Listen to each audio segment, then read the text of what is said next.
I think we'll go ahead and get started. This is the Advanced Choreographic Session, Room 309. Well, guys, welcome to the late night edition of the choreo session. The title theme is Programming for Pleasure at the Advanced Program. My name is Art Springer from Tampa, Florida. I'm the moderator. I've been, as most of you know by now, I've been calling for 25 years. About the last 10 has been in the advanced level programming and above. At this time, I'd like to introduce my able assistant and panelist. As most of the program read, it would have been Bronc Wise, but Bronc has come down with pneumonia and didn't make it, so this is the ablest that has agreed to assist me in this program. Been calling for 26 years, 10 years. What's the year? 10 years in CALLERLAB. 1980, he moved from Massachusetts to California. Very active in Massachusetts and very active in California. And the Partners in Progress programs, Mondays, Tuesdays, and Thursdays. Joker's Square Dance Club on Wednesdays. I'd like to introduce Mr. Kip Garvey as my panelist. Now, Kip is kind of thrown into position. He agreed to assist me on this. However, he's prepared from this morning. So he's going to kind of jump in and help me out when he feels that he has something very important to say, which I hope is very often.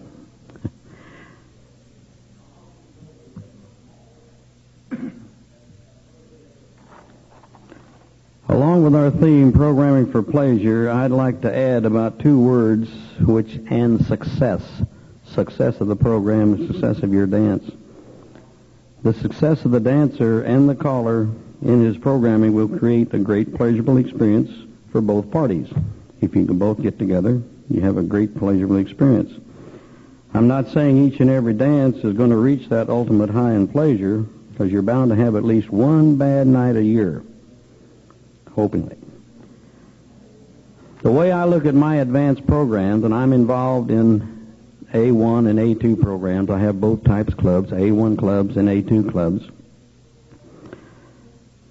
I place them in three categories. I call them easy, medium, and solid. Now, in the easy, typical easy mainstream, what I call mainstream advanced dancing. Now, very little dance by definition, not too much in stacking calls. But we'll get back and more on that and explain those just a little bit later. Oh, you going to hook us up a mic for the... Yeah, whenever you want to. Okay. I got to unplug your other mic, too.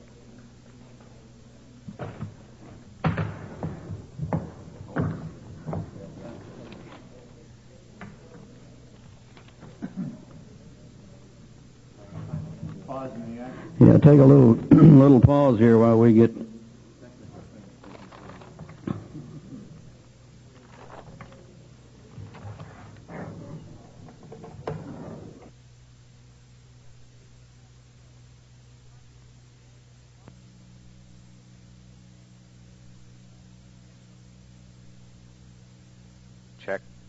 Check.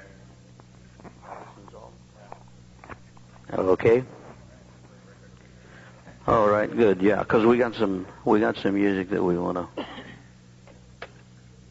Hey, Dick. Turntable don't work. Oh. The first part of smooth dancing. Smooth dancing is remove packing from turntable. Okay.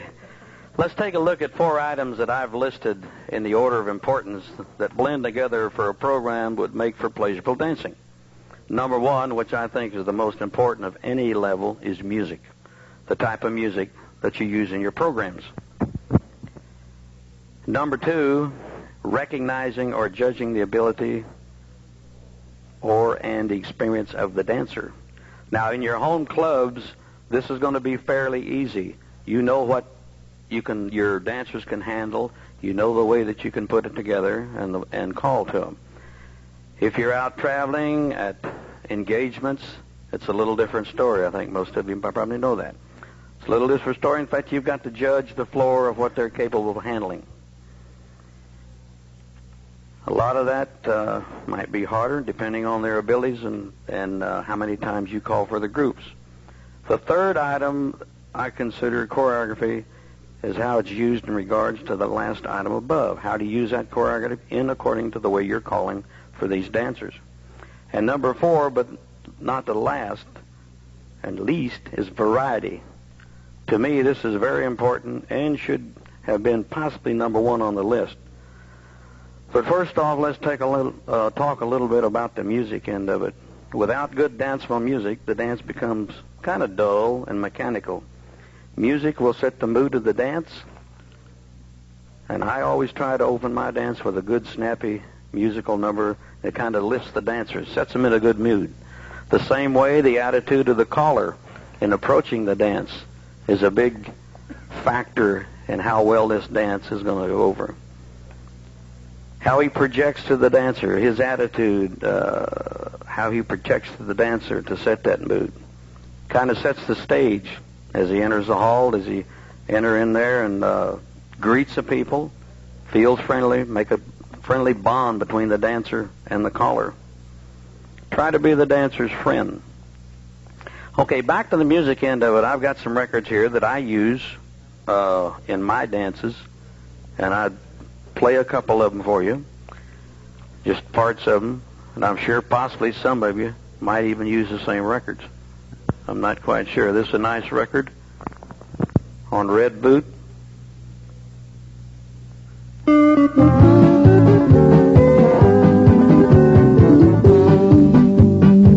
The dancers can really dance to this type of music. It's not a heavily phrased record to where you're going to fall right in the melody, but you can call to this type of music. Does anybody else ever use this type of record in your programs? There are good hoedowns, and I also use good hoedowns, but I use music like this at my advanced level dances. Now, a lot of advanced level dances, they don't do singing calls. Other dances they do. Sometimes they'll open the dance with a singing call or close the dance with a singing call. Some dances have a singing call after each dance. It depends on what your groups, your own groups, what you've really trained them into. Now, I know myself, I fell into kind of a fad there at one time where I did an opening singing call, that was all. However, I kind of broke loose from that, and I'm now applying at least a singing call to every other. Eventually, I hope to have a singing call after each tip. This is another nice record for that you can call patter to and really lift the dancer.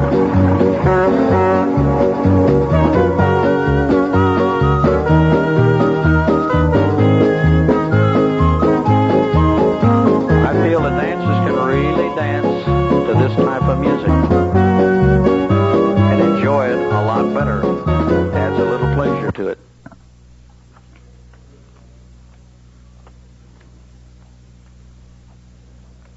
Now, these are strictly all singing calls.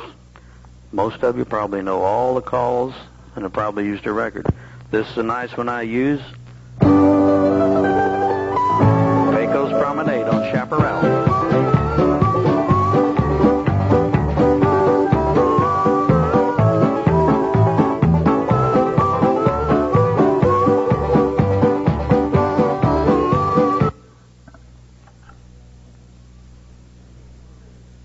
Another Chaparral record. Has good solid music to it, good beat to it. Dancers relate real well to it.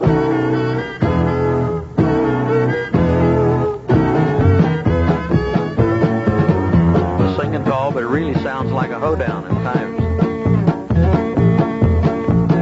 It's called Give Me Back Those Blues on Chaparral. start to see. Yeah. Okay, just a minute. Here's another good, a good singing call that makes a super good hoedown. Yeah, good label. You'd recognize this on rhythm.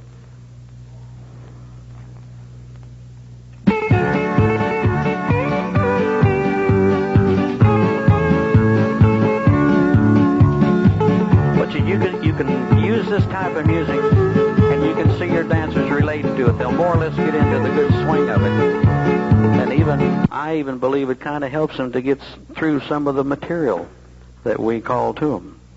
Good music, good solid music, the rhythm of it helps them. They enjoy it more. You want to? Okay, this is it's really supposed to be an interest session. And I'm supposed to make it interesting. We should all share ideas. If you have something that you'd like to be permanently recorded on the tape of this session, I suggest you come up and take the microphone and give us your idea.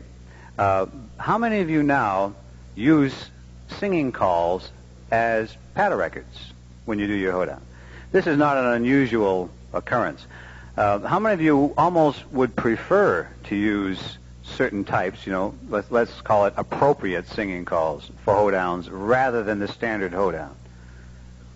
Yeah, we're getting hands out there in a ratio of about 50%, and that's kind of a real iffy question, I know, because it depends on the type of music.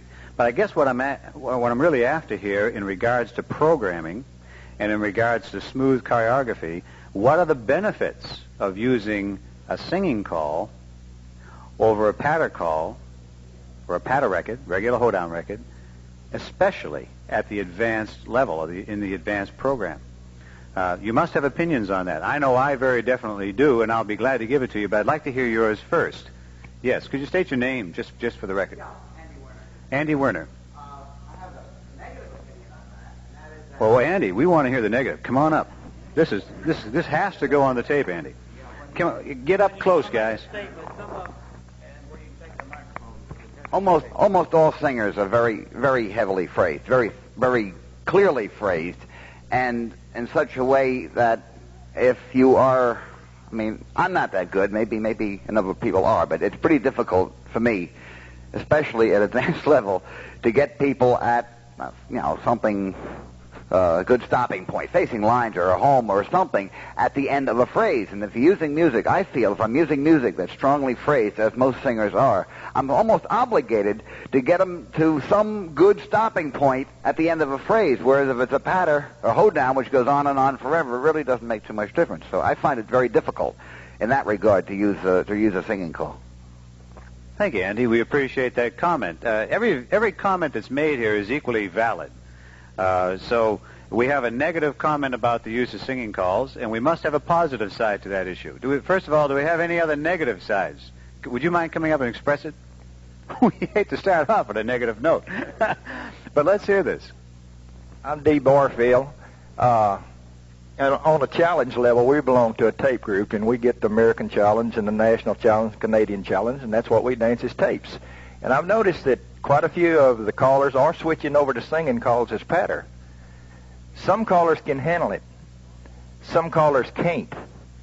And we've got some of the top challenge callers using singing callers, in my opinion, can't handle it. Well, let's roll the tape back a few inches.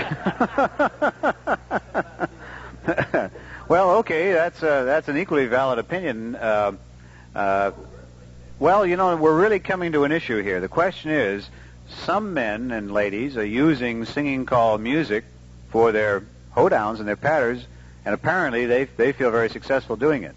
Others are not using it for very real reasons, like Andy stated, that the phrasing is a very difficult thing to handle when you're doing patter calls and hoedowns to singing calls.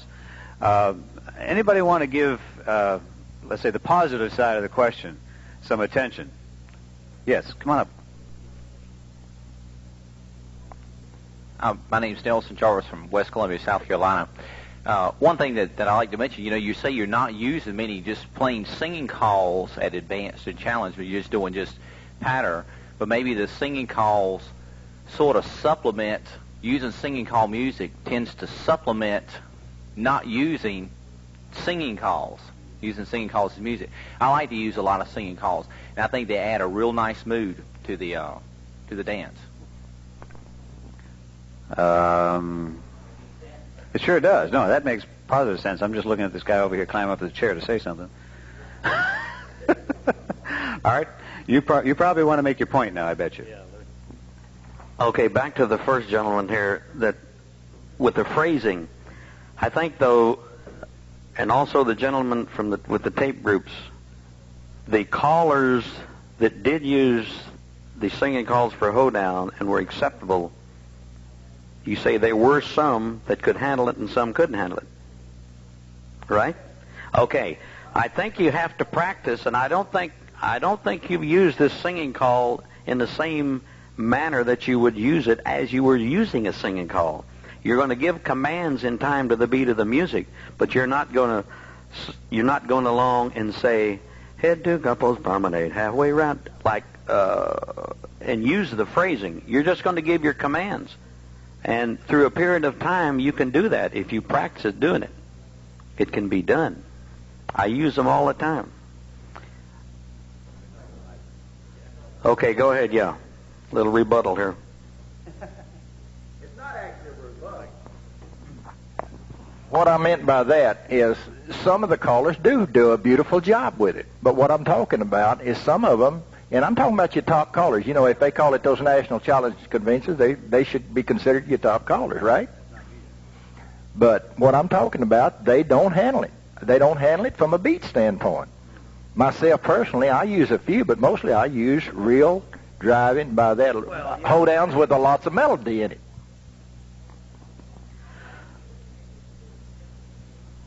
That's a good idea, honey. But first of all,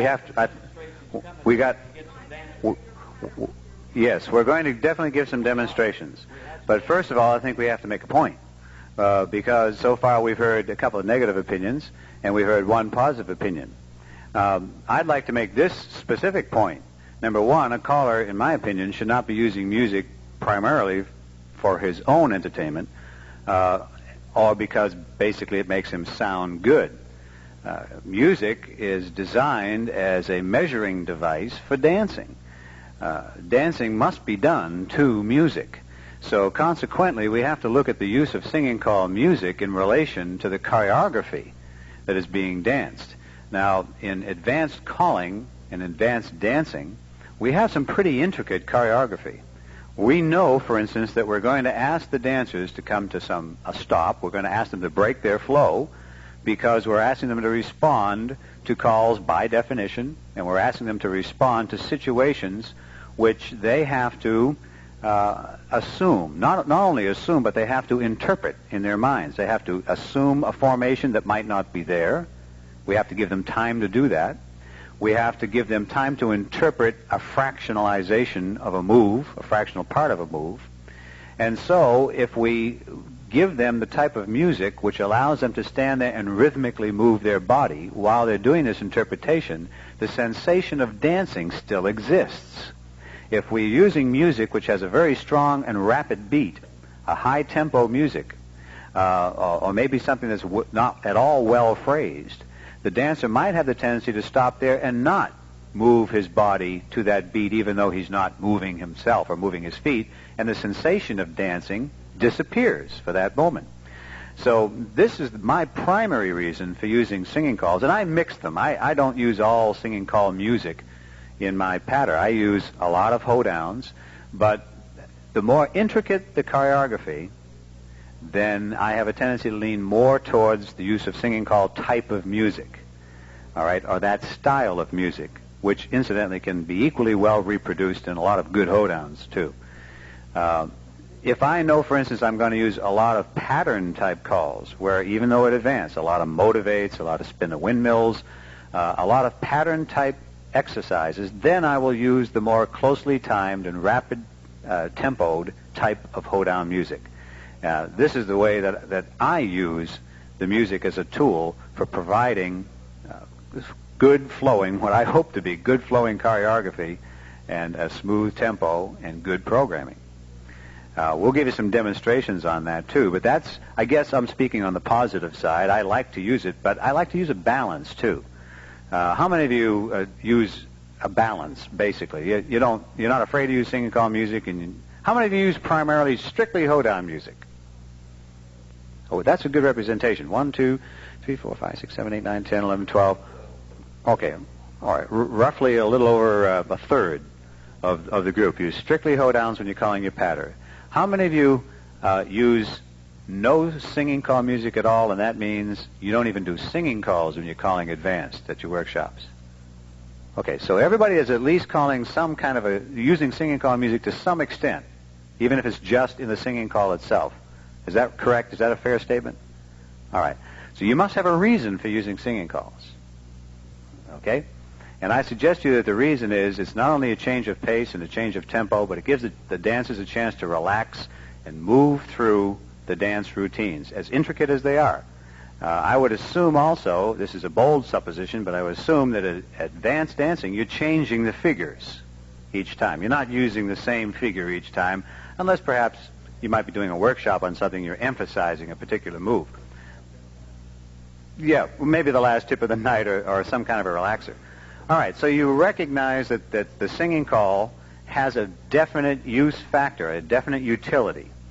And what Art is saying and what I'm supporting here is that we can extend that utility into the patter, into the hoedown, into the hash call, and get a similar utility out of it.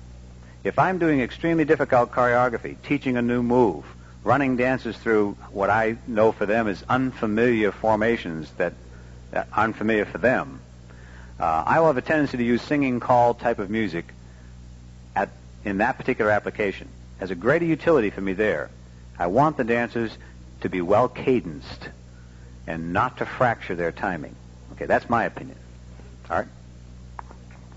Well, I go along with that. I'm not really implying that I use totally singing calls in all my programs, because I use singing calls in my dances also. But I feel that the singing call gives the dancer a little bit of lift on that floor. And so this is particularly the reasons that I use them. And I feel comfortable with them, and I can handle them. And so I think they add a lot to my program.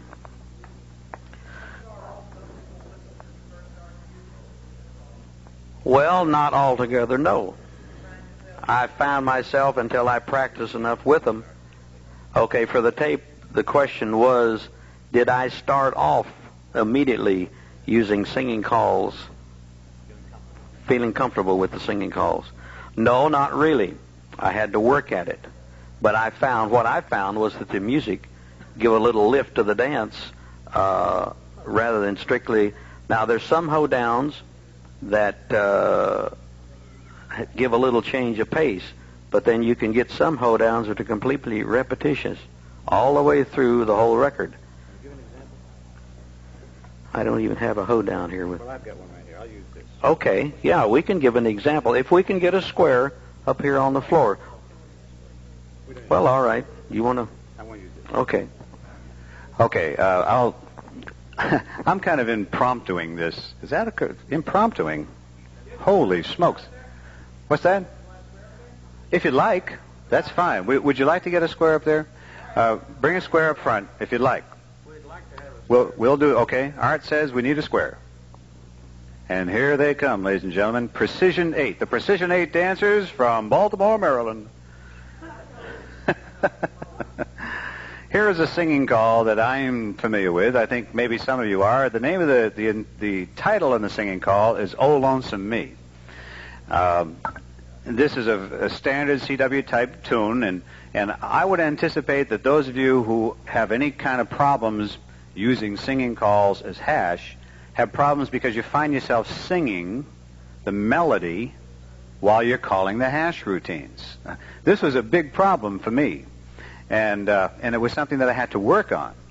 Let me give you an example of what I mean. You all know how this goes, right? Oh, lonesome me. When we do this in a singing call, it works out. For contrast, I'll sing it one figure through once in the singing call, and then I will run it by again as if I was using the same record for patter. And I think you'll notice a difference in the delivery style.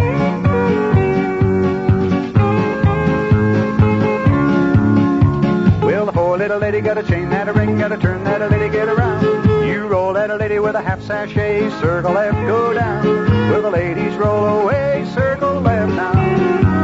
Do an alley man a left with a left hand, weave around that ring. Well, there must be some way I can lose these lonesome blues.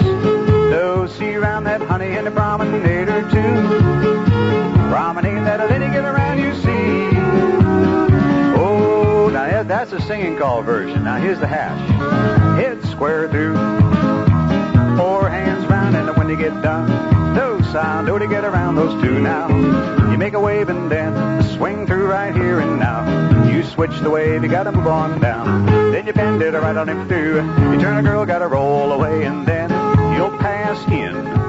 Hey, center, square through 3 now. Come on, and then do an archy, element a left, and walk into an archy grand. Hey, round and a left, go round. Gotta meet a little girl and all 8 spin the top. Swing right. Hey, center, star, the other walk around. Boy, run around her now. Lines, walk 8 to the middle and back. Okay?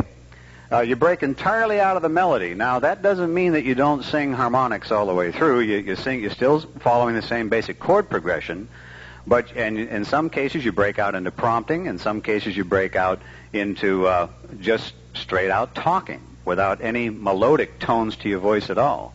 And it takes an effort to stay away from that melody when you're doing this. That is a problem for a lot of callers. It was a problem for me. And there are some singing calls, it's a problem for everybody, there's some singing calls that I just cannot use. Thanks, guys. You want to take a rest? And I'll take your question. Just 1 second. There are some singing calls that really are not designed to fit well as patter-type music because the melody is so strong it just draws you along. Okay? Incidentally, this happens to be one, in my opinion. But the most recent singing call that I've been using as a patter is on Rawhide Records, a thing called Don't Blame It All on Me. All right? Don't blame it all on me. And it's a standard old favorite tune, and now I'm finding myself, after using it successfully for 3 or 4 weeks, I find myself leaning more and more into the melody. And as I'm drawn more into the melody of that singing call, I'll retire it. I'll just set it aside, use it as a singing call, and go back and use some other music selection for my hoedown. Now the questions. Andy? More a comment than a question. A comment. You want to come up here and make it then? You did what I said I'm not capable of doing. Oh, I'm sorry. I apologize. Now, if you noticed, at the end of a phrase, we were in a line. We were in some nice stopping point in the figure. You weren't doing a right and left through right at the beginning or right at the end of a phrase. You had finished. You were at a good stopping point in a relatively simple, recognizable formation. You switch the wave and bend the line. Fine. Then we do the right and left through. We would always wind up at a nice, neat figure at the end of a phrase. This is what I find difficult, and this is the reason I've been staying away from them. It's my inadequacy. I realize that. But that is the reason I find them difficult. Well, that's certainly a justifiable reason. Nobody's going to argue with. Anybody like to argue with that? I don't think we can argue with that. And I just want to say, Andy, that I really don't think that I'm any different than you are, except I've maybe worked the problem a little bit more. Curtis Moore from North Carolina. I found that in using hoedowns and singing calls that if you accentuate the bass and subtract a little of the treble in your PA system, that'll help too for the dancer to hear the downbeat, because in even your singing calls you got a good bass downbeat. Okay, all right. Let me just supplement that comment. I adjust tone and treble and bass almost with every record I put on. And I'm assuming now that we're at a stage here in talking about advanced choreography and programming for advanced dancing, that you all are doing that too. Never make the assumption that once the tone controls are set, they're set for the night. I'm not going to say that right away that even we have to mention that. So what you say is absolutely true. All right? Yeah, go ahead, brother. Nelson Jarvis from West Columbia. I just said something a while ago about, since we don't use really a lot of singing calls at advanced, we just mostly do patter, maybe add a singing call at the end and the beginning. I said before that it sort of supplements the program, because you're really doing singing call music, but you're kind of supplementing it. It's singing call in a way because you're using singing call music. But what I thought of something else I wanted to add to that. That when you're using that patter, a lot of patter just is bang, bang, bang, beat all night long, and it sort of drives into the dancer. And I think you were hitting on that a while ago, but I just wanted to mention that it sort of smooths out the evening, just like what singing calls do during the evening. It kind of smooths things out. And using singing calls in your advanced program helps smooth that out instead of that bang, bang, bang all night long if you use patter one time after another. In saying that the music goes bang, bang, bang all the time, we recognize, of course, that our music is written primarily in 4/4 time, 2/4 and 4/4 time. But within those timing, there are all kinds of styles: foxtrot, a Latin beat, the so-called Cajun rhythms, that can all exist within one timing signature of 4/4 time. And in understanding this, you can then take a look at your music, and you'll hear one. Now, you played. Gosh, I'm not going to be able to find it now. The second one you played was the Pecos Promenade. All right. In 4/4 time, one was going a boom, papa, boom, papa, boom, papa, boom, papa, boom, papa. There were two distinct beats on every upbeat. It was boom, papa, boom, papa, boom, papa, boom. And another one, it was boom, chuck, boom, chuck, boom, chuck, boom, chuck. Those two styles within a 4/4 time rhythm are going to give you two different effects on the dance floor. One is going to sound very, very staccato. All right? The boom, pa, boom, pa, boom, pa is going to have a more monotonous rhythm to it, let's say, than the boom, ta-ta, boom, ta-ta, boom. That's going to be a lighter feeling. All right? And the one you're talking about is the straight up 4/4. All right? Boom, boom, boom, boom, with no upbeat at all, the so-called marching rhythm. All right? That's going to be even more difficult to handle and apply for your dancers. So we have to recognize that, too, these different styles within a particular timing signature that is going to have an effect. And golly, I guess you just find that out by listening to them, and listen really, really close to the upbeat, because that's where you hear it. The Cajun rhythm on Cajun Moon is a ding, ding, ding, ding, ding. It's got that triple lick that's up there on the upbeat. All right? Now, I would never use that for a hoedown. That's too confusing to the dancer, to his ear and to his body in dancing. It's great for a singing call, but not necessarily for a hoedown. Take a look at the Alpine hoedown. All right? Now, that's a great one, strictly a hoedown. But the rhythm lends itself to a nice, light upbeat. I guess I kind of key in that upbeat and lay it in from there. We have a question down back, and if you want to make your point, just wander on down. This is no...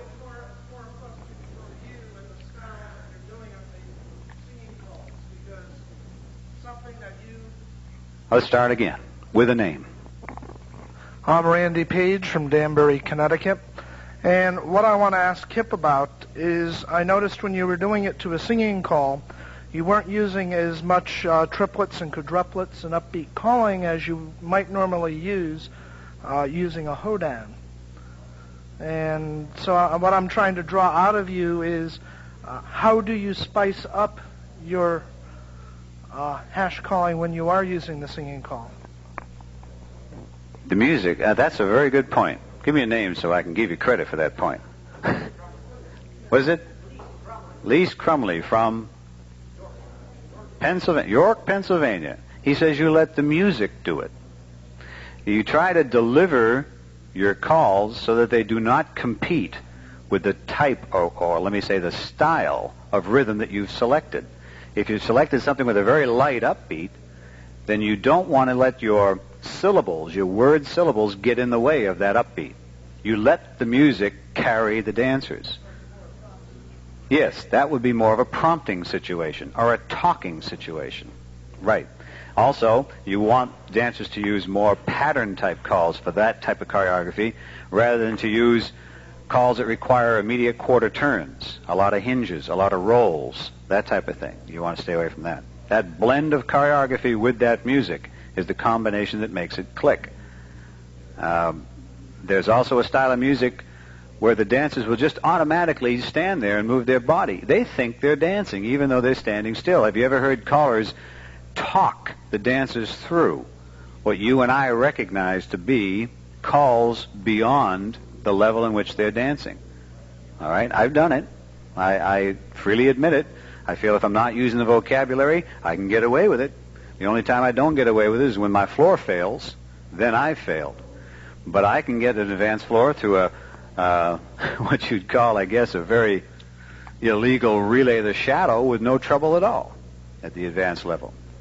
All right, but I'll use the type of music that would allow somebody to stand there and listen to a direction and an instruction and still move their body. They have the sensation of dancing, rather than the type of music which is very staccato, and while I'm standing there talking to them, they've stopped moving. The flow is gone, the dance is gone, and the dancer begins to recognize the break in the choreography at that point. And after about a second tip of that, they walk up to you and they start getting tired. Gee, we think we'll go home early tonight. You know, we're awfully tired. That type of a reaction. Okay. Any other questions or comments on the music end of it? We want to move along. But anyway, if you haven't tried it in your home clubs, give it a shot. Work with it a little bit. But basically, the music is what, to me, really uplifts the dance. Really lifts it up, lifts the dancer up. Let's see where we get. Okay, the next item we want to on the agenda would be judging the ability of your floor. And this is particularly if you're out doing a guest dance, not at your local club. Most of your local clubs, you know what's involved and what you're capable of calling to those dancers. What I look for when I'm out on a calling date on a job, and I use basically the first two tips of the evening to see what I'm going to be capable of trying to work with these dancers. How they execute certain calls, such as square chain throughs. Do they dance them, or do they rush, pull, and grab through them? I look for that. Explode the lines. I look how they explode the lines, both from inverted lines and from all facing the same directions.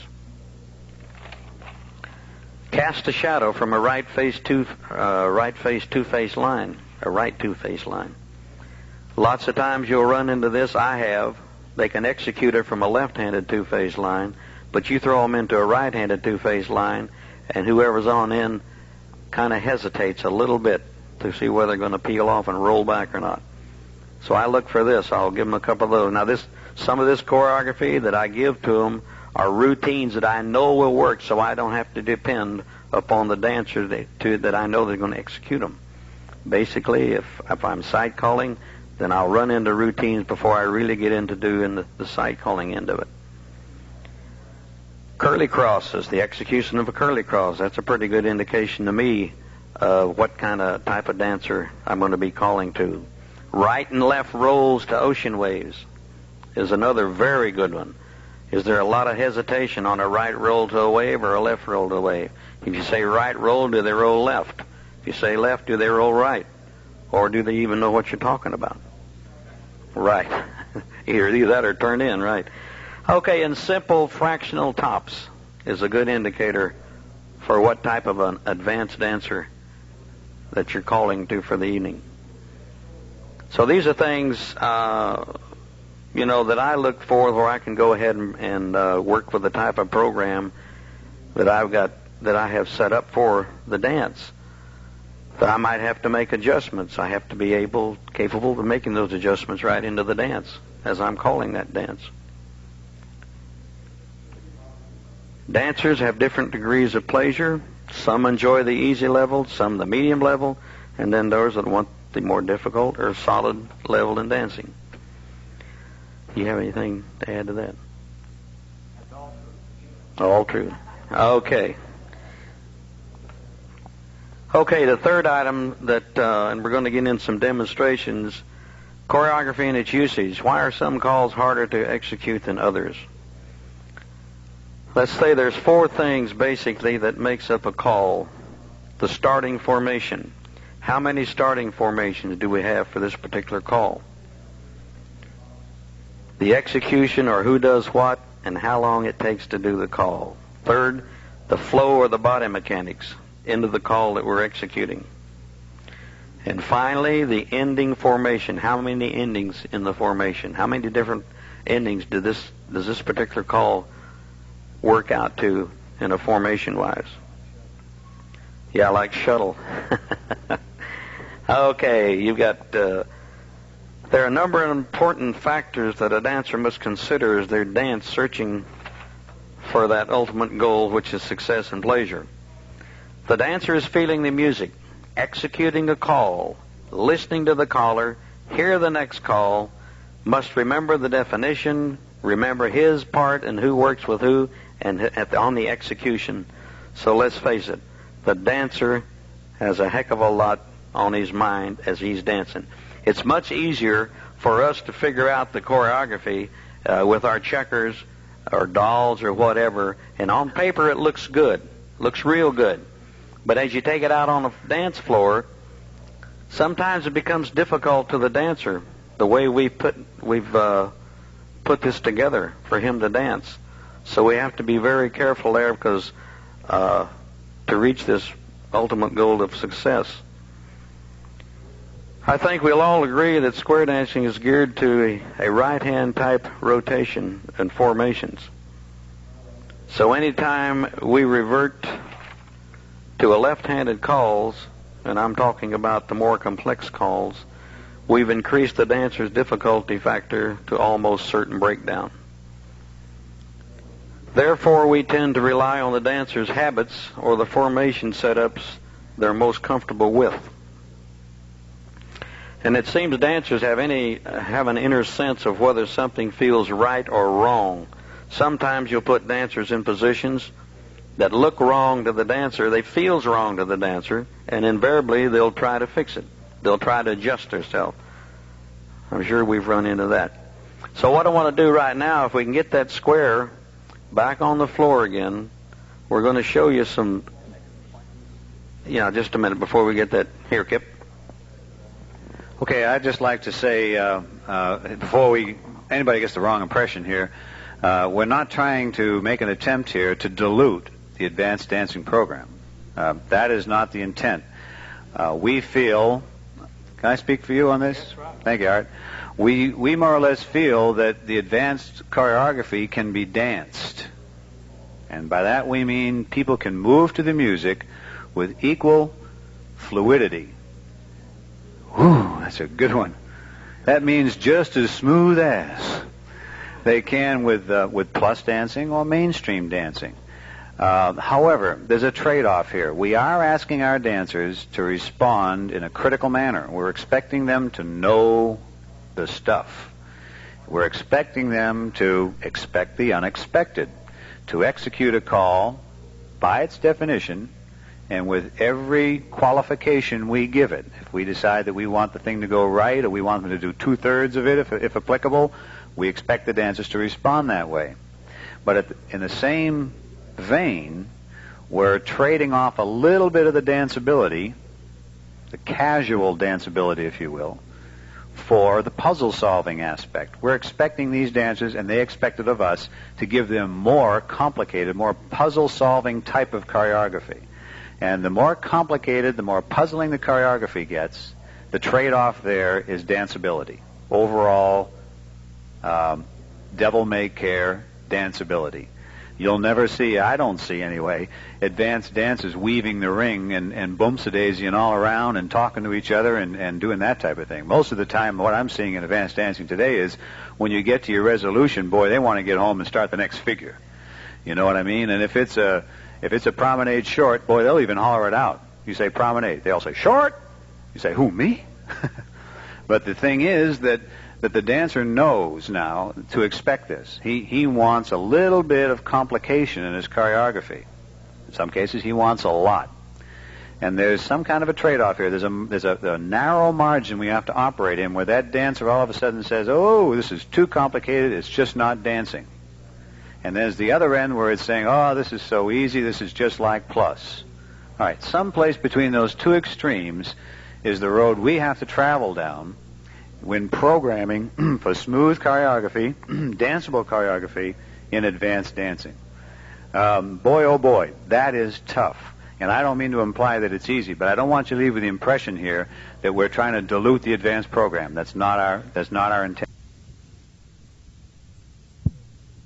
Is interesting, and at certain times not really complicated, but solid enough for the solid advanced dancer that he's going to enjoy it. Back on one comment, what I call stop and go dancing, or whether you have heads do this, sides do this, boys do this, girls do this. This is kind of a word is composite dancing. If you have one group doing one thing, one group doing another, the first group's going to be reacting. The second group might be waiting for the call. But this is something you don't want to do all night long, is composite type dancing, because it's very tiring.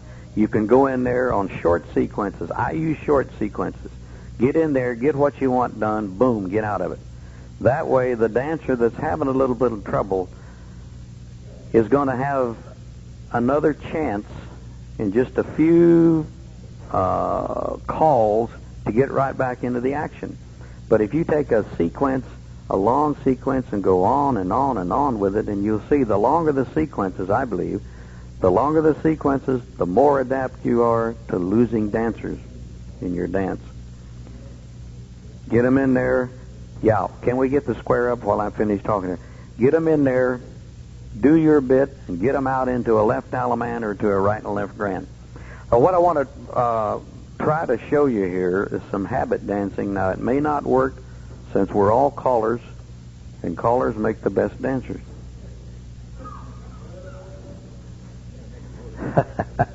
So it says here in fine print. So this is just a couple of routines. A couple of routines that I worked up.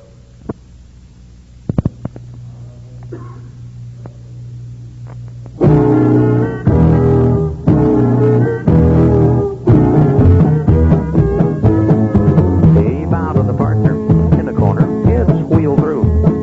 Pass the ocean, lock it. Switch to a diamond. Do a diamond, circulate, and flip the diamond. Cross over, circulate. Switch to a diamond. Flip that diamond. Scoot back. Do a single wheel and a right or left grand. Grand right and left. Okay, now really, like I said, this was really not a true test because you good callers and dancers reacted too well. But I had one item in there. All were normal dancing habits until we hit the second switch to a diamond from a left-handed wave. And I don't know how many of you might notice this on your dance floors. Anytime you run into a left-handed wave and you have a switch the wave, or not switch the wave, but switch the diamond out of a left-handed wave, the center people have a tendency to go in the opposite direction from a left-handed wave. Huh? Right. Well, I especially threw the crossover circulate in there to get into my left-handed wave. Okay, here's another one. Here's another one.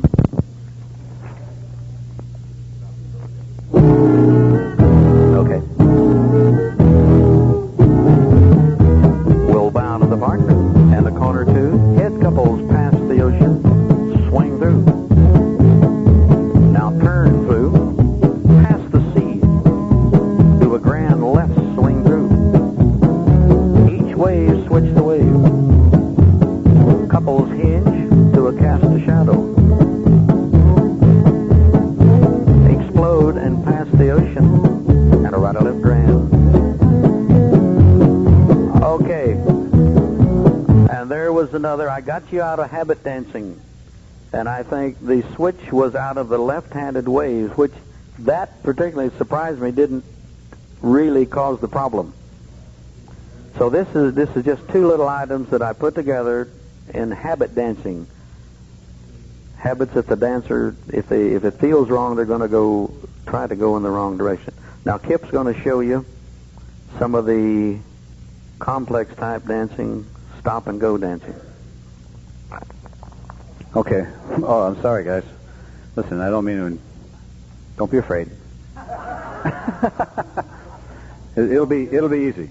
Yeah, a little bit. That record is fine. But basically, I'd like to make a point here first. I'm going to show you two things.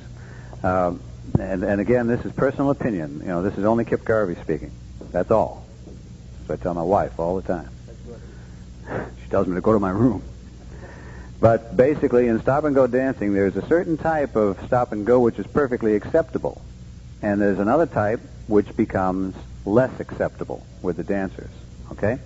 Does stop-and-go choreography exist only advanced? Well, heck no. It exists almost from day one. For some reason, this is acceptable. Head square through and the count of 4. What are the sides doing? The side couple is doing nothing. That's perfectly acceptable. There's nothing wrong with that. We all agree. You were doing really fine. Something was going on at that time. The sides were being entertained, as it were, by the actions of the head. They were also allowed to move rhythmically to the music. Okay? Step to a wave, dancers. All right? Do an AC-doocy once and a half. Okay? In the wave of 6. Notice they've all come to a stop at this point. In the wave of 6, we need at least one full beat, maybe 2 beats of music for them to recognize the formation. Some callers will do it this way. I'll tell you what you do. Have the girls cast left 3 and the boys half circulate back to that wave. All right. The timing difference. I'll show you what I would consider to be an acceptable method first versus an unacceptable method secondly. Okay? Here we go now. Do an AC-doocy once and a half. In the wave of 6, do you see a wave? Do a grand swing through. Center diamond. Boys identify. Do you see it? Flip that diamond. Boys recycle and roll. Girls partner trade and roll. Girls pass through. Right roll to a wave. All same sexes. Cast 3. All the boys in your wave. Explode, pass out. Girls explode. Look at the boys. Touch a quarter. All right. I consider that to be unacceptable flow. All right? For me, that's unacceptable. All right? Now, we have them back in parallel waves again, and I'm going to call relatively the same thing in what I would call more acceptable stop-and-go timing. All right? And the difference here, I think you will see, is I'm going to cut off the amount of time that they need to do this identifying business. I guess I give the dancers a little bit more credit than some callers. I don't want them to stand around there and identify this and identify that. As a matter of fact, I have often seen callers trying to figure out themselves what they should do next by telling the dancers, identify. And he's up there going, oh, yeah. Okay, in the wave of 6. Is it 6? Okay. We have, okay, ladies hinge. You know, that's totally unacceptable. The caller is being extemporaneous beyond the permissible limits. He's creating his choreography right on the spot, too literally, in my opinion. All right, same sequence, more or less. Give me a little bit of literary license on it. Do an AC-doocy here. In the wave of 6. Let's try it again. AC-doocy once and a half. In the wave of 6, swing through. Gentlemen, in your diamond, flip your diamond, and boys explode and roll. Boys square through 3, ladies cast 3, and the girl looking out, run around that guy. All pass in right here with a half breathe through.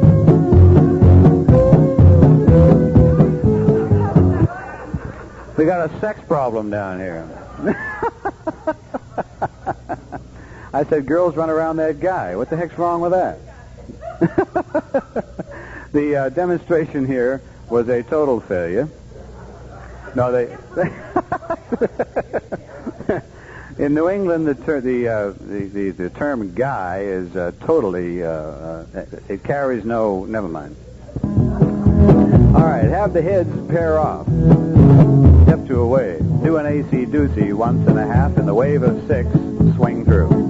Gentlemen, in your wave, in your diamond, flip that diamond and roll. Boys, pass and roll. Girls, cast 3. Girls, roll to face. Checker line here, got it? Cycle and wheel. Be careful of that right shoulder pass. I would have put the other end in first, but that's okay. Peel off. To give me lines, stand the right left through. All right, the caller should anticipate the ending formation. I want a regular right and left through. Thank you. Pass through, and the ladies fold in front of that gent. Touch a quarter right here. That's called the grand fix. Okay. All right. In anticipating the ending formation, the caller should be aware that the dancers are going to be there before they arrive. And I'm convinced that in a lot of cases today, callers are not totally aware of that. That's the impression I get. So that's how it might be an artificial distinction, but that's how I discern between acceptable stop and go and unacceptable stop and go. The caller should really be aware of the ending formation so that he can deliver the next call. Can dancers listen to a descriptive term while they're still moving? I say yes. Do an AC-doocy once and a half, guys. I don't have to wait till they're there to say, do you see that wave of 6? Identify. I don't believe that we have to do that. Ladies, hinge, boys, half circulate, if you will. All right? I think it's totally appropriate to do this. AC-doocy once and a half. In the wave of 6, swing through. Now, the swing through command is given as soon as they arrive. But you've told the dancers what to expect before they begin the swing through. And this is what constitutes, to me, a permissible flow situation. So at the same time, explaining to the dancers that they're going to be in a special formation of some kind. All right? Gentlemen, flip your diamond and roll. Ladies, cast 3. Boys, single pass and roll. Girls, roll the face. Girls pass through and run around the nearest boy. That action can all be done, but only if you know where the dancers are going before you arrive there. These are not necessarily memorized routines. As you can see, I'm screwing a lot of them up. But I'll tell you what. Let's have what do I want done here? Let's have the boys circulate. Ladies pass the ocean. Boys quarter in. Girls extend to the guy. Everybody explode the wave. Okay? Boys do a partner trade. All right? Now, here's another action that anticipates the ending formation. Ends, don't do this call yet, dancers, but the term ends bend sometimes allows for a lot of fractured flow, a lot of broken flow. If you do something like this, ends bend, go ahead, ends, do it now. And I expect my dancers to take 3 steps, 3 physical steps, not in place, to execute an ends bend. That's the way I teach them, because I want those ends to be up there. Now, unbend, girls. Oh, yay, love that call. All right, now the boys square through 3. Ladies do an ends bend and start a split square through 3. They're active and meet the boys as soon as the boys come out of that square through. Okay? And that works in real life, in real time. That type of flow works. As opposed to this. Ladies do a trade. Ladies square through 3. Ends bend. Gentlemen, split square through 3. Do you see the difference? All right? That's the same basic pattern, and yet the second demonstration I consider to be unacceptable flow, in my personal opinion. The first one would be more proper. All right? And the whole sequence coming out of lines should look like, gentlemen, do a trade in the center, square through 3. Ladies, do an ends bend and start a split square through 3. Step and slide. Ladies trade and roll the face. Meet the boy. Girls pass in, meet the boy. Sex is my problem. Thanks. That's all I wanted to show you on this. Did I make my point? Or am I just... all right. Thanks very much, guys. Here you go, Art. Okay, we want to thank you. We only got about 3 minutes left till 11. Kind of wrap this up. We had one other subject, and I had some other material here, but we kind of got started late. Variety. To me, variety also is one of the biggest things in square dancing that holds the interest of the dancer. I think variety is one of the best tools, along with formation management, for maintaining the interest of the dancers. They like to be made to think and react to the rhythm of the flow of danceable music. The use of all the calls listed in our Advanced 1 and Advanced 2 programs. I know there's a lot of places I run into that dancers, certain calls, they just don't seem to know the calls, possibly because, and mainly I guess, because the caller, their home club caller, or wherever they dance, they just don't tend to use these calls in their programs. I think if we've voted and we put these calls on a list to be used, I think every call should be called at every dance. I try to call, and I fairly well succeed in every call in my A1 dances and A2 dances of using every call on that list sometime during the evening. I think it strengthens their dance in the usage of these calls if they can do them at least once a week. If they're dancing once a week dancers, they can use that call once a week. Combining calls for smooth flow. You have to go through the list and see what calls you can combine that are smooth flowing calls and combinations. Some combinations that do not flow together and that have been used, for instance, are your double star throughs right into a right and left hand roll to a wave. If you're doing the right roll to the wave, you have a certain dancer that immediately has to change direction. Same way with the left roll. Your rolls are better from a forward motion than it's either right roll or left roll. Did you have your hand up?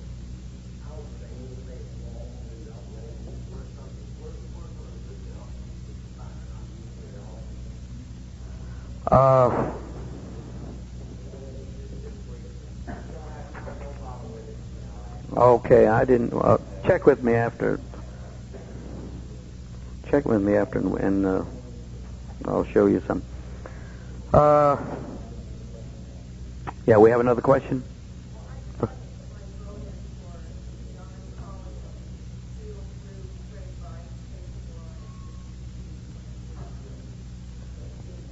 Wheel throughs and trade buys. Combination wheel through trade buy.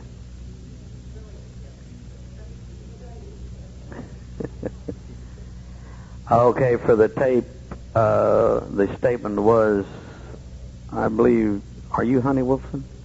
Yeah, from California. Stated that she puts her vote in for the non-usage of wheel through and trade buy combination call, which, when you really look at it and dance it, is a very valid statement.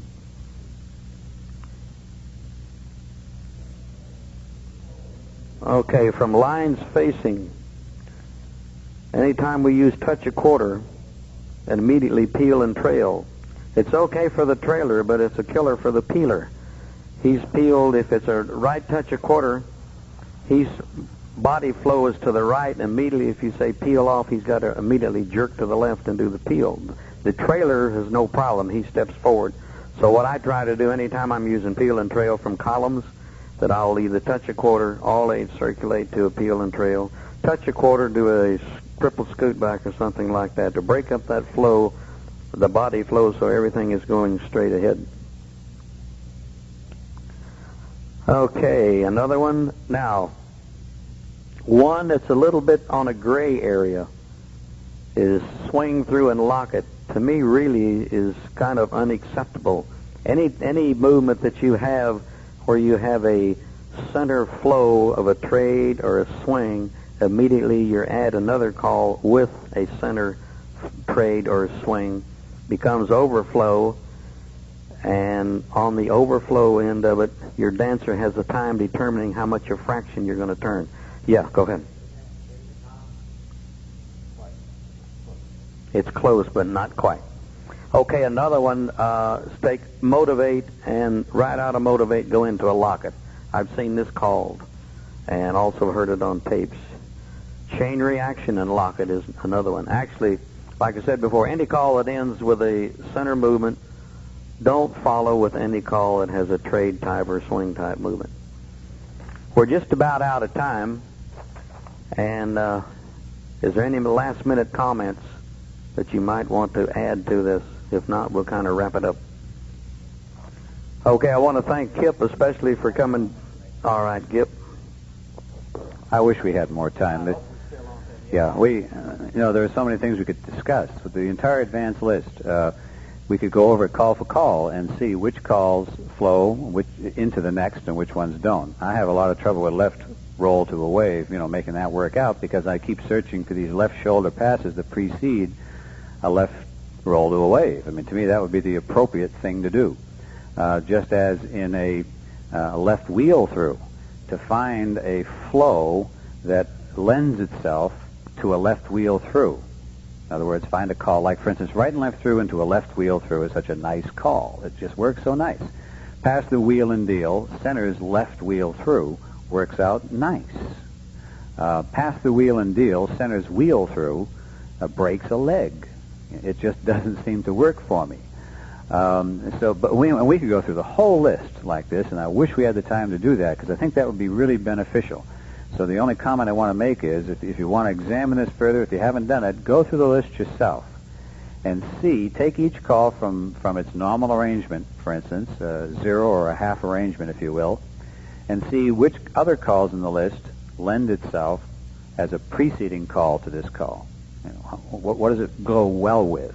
And then switch it all around. Put your dances into a left-handed formation, for instance, and say, now, if we execute the same call, can I use the same previous call with it?